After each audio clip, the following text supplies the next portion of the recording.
semuanya, ketemu lagi dengan skandal jepit. Grigori Rasputin atau dikenal dengan panggilan Rasputin adalah seorang mistikus asal Rusia sekaligus penasihat keluarga kerajaan Romanov. Sosoknya tidak lepas dari kejadian revolusi Rusia yang menewaskan seluruh keluarga Tsar Nicholas II.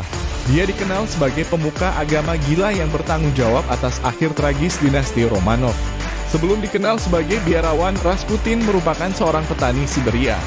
Kehidupan agamisnya yang gila dimulai saat ia berumur 18 tahun di mana dia pergi mengembara hingga ke biara di Verkhoture. Di sanalah Rasputin bertemu dengan sekte Khilsti yang dipercaya sebagai tempat dia mendapatkan kekuatan magisnya. Meskipun berada lama di sana, Rasputin sama sekali tidak pernah ditasbihkan. Menjalani kehidupan sebagai seorang biarawan yang mengembara, Rasputin memproklamirkan dirinya sebagai orang suci walaupun tidak ditasbihkan. Dia memulai ketenarannya dengan mengaku memiliki kemampuan menyembuhkan orang sakit dan melihat masa depan. Rasputin berhasil mengambil hati Tsar Nicholas dan Permaisuri Alexandra melalui kemampuannya.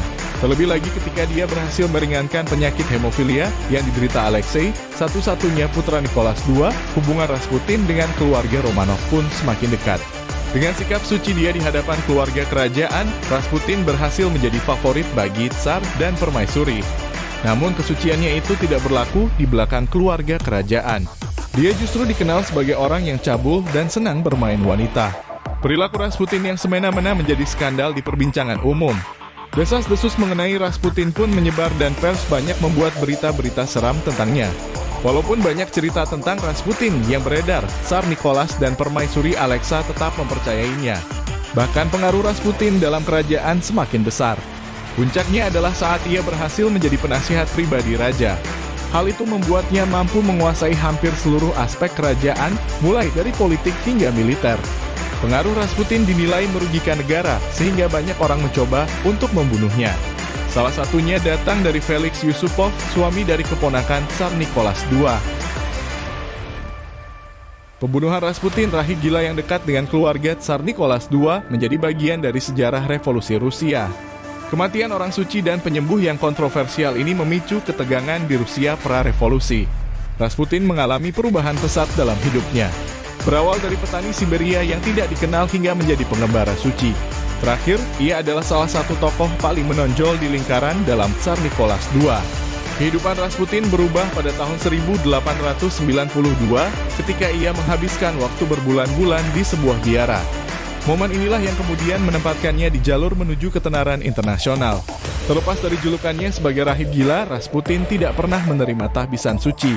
Kedekatan Rasputin dengan keluarga Tsar Nicholas II berkat semangat religius dan karismanya, beberapa pendeta ortodoks tertarik padanya. Anggota senior keluarga kekaisaran kemudian memperkenalkannya pada Tsar Nicholas II dan istrinya. Bukan rahasia jika pasangan ini berkonsultasi pada penasihat spiritual.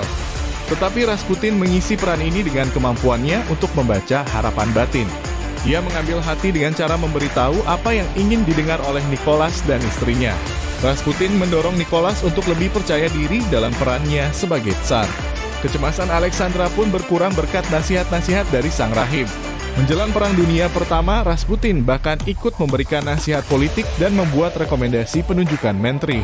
Ini tentu membuat para elit Rusia kecewa. Hubungan Rasputin dengan keluarga Romanov pun kiat erat dengan bantuannya dalam meringankan hemofilia yang diidap Alexei. Sejarawan terus memperdebatkan dampak Rasputin pada kesehatan Alexei. Menurut Douglas Smith dalam bukunya Rasputin, Fight, Power and the Twilight of the Romanov, Rasputin tidak memiliki pengetahuan tentang medis. Selain meningkatkan kepercayaan dalam pemulihan, variabel kunci yang mungkin adalah desakan Rasputin agar dokter menjauh dari Alexei. Pengetahuan medis pada saat itu masih minim meskipun obat-obatan seperti aspirin tersedia untuk pengobatan. Sayangnya bagi Alexei, aspirin yang dianggap sebagai obat penyembuh segalanya memiliki efek samping pengencer darah. Efek samping ini tidak diketahui sehingga memperburuk gejala yang dialami Alexei. Sejarawan Prancis Helene Carrere dan Chaucer menuturkan bahwa Rasputin bersikeras agar obat yang diresepkan dibuang ke dalam api. Kemungkinan besar termasuk aspirin. Ia pun mendesak dokter agar dibiarkan seorang diri menangani penyakit Alexei. Dan hasilnya memuaskan, gejala sakitnya pun berkurang. Orang suci yang hobi selingkuh dan bermabuk-mabukan, Rasputin menampilkan dirinya di pengadilan kekaisaran sebagai orang suci meskipun tidak memiliki afiliasi dengan gereja Ortodoks Rusia. Namun ketika berada jauh dari istana, perilakunya pun berubah 180 derajat. Sering mabuk dan perselingkuhannya dengan wanita dari semua latar belakang sosial membuat publik tersinggung. Rasputin tampak menikmati ketenarannya. Ia memamerkan kemeja yang disulam untuknya oleh permaisuri dan mengundang teman-teman ke rumahnya di Prokofskoye. Pers menyebarkan cerita-cerita seram tentang Rasputin baik di dalam maupun di luar negeri. Desas-desus tentang pengaruh Rasputin atas rezim Tsar menyebar ke seluruh Eropa. Sementara di front timur Perang Dunia I bergunjing tentang hubungan gelap Rasputin dengan Alexandra. Berita liar memicu rencana pembunuhan Rasputin. Berita-berita liar ini memicu tuntutan publik untuk mencopot Rasputin dari semua posisi yang berpengaruh. Segala cara dihalalkan untuk menjatuhkan rahib itu, termasuk membunuhnya. Rencana pembunuhan rahib gila itu dilakukan oleh Felix Yusupov. Ia merupakan seorang bangsawan kekaisaran Rusia yang menikah dengan Irina Alexandrovna, keponakan Tsar Nicholas II. Merencanakan pembunuhan Rasputin memberinya kesempatan untuk menemukan kembali dirinya sebagai seorang patriot. Ia bertekad untuk melindungi tahta dari pengaruh jahat. Bagi Yusupov dan rekan-rekan konspiratornya, menyingkirkan Rasputin menjadi kesempatan terakhir untuk memulihkan reputasi dan kehormatan monarki.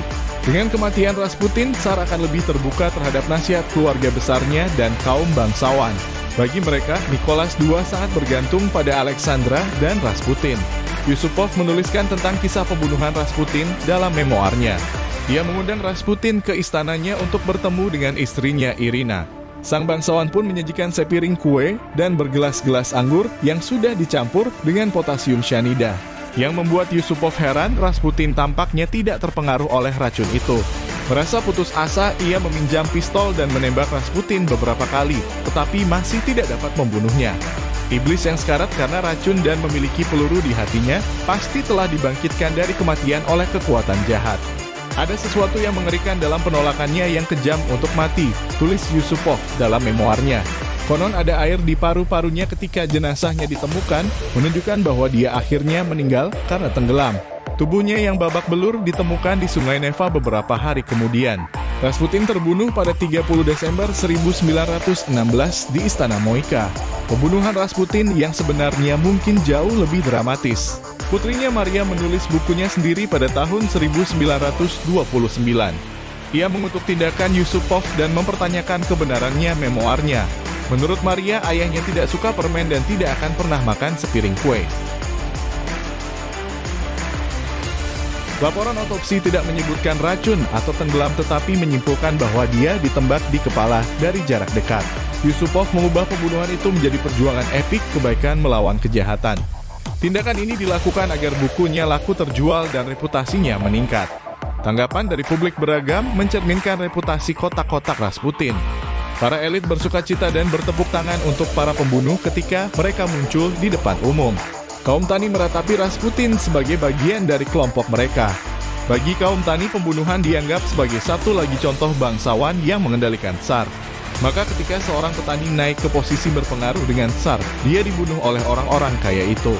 Tidak seperti yang diharapkan, pembunuhan Rasputin tidak menyebabkan perubahan radikal dalam kekaisaran.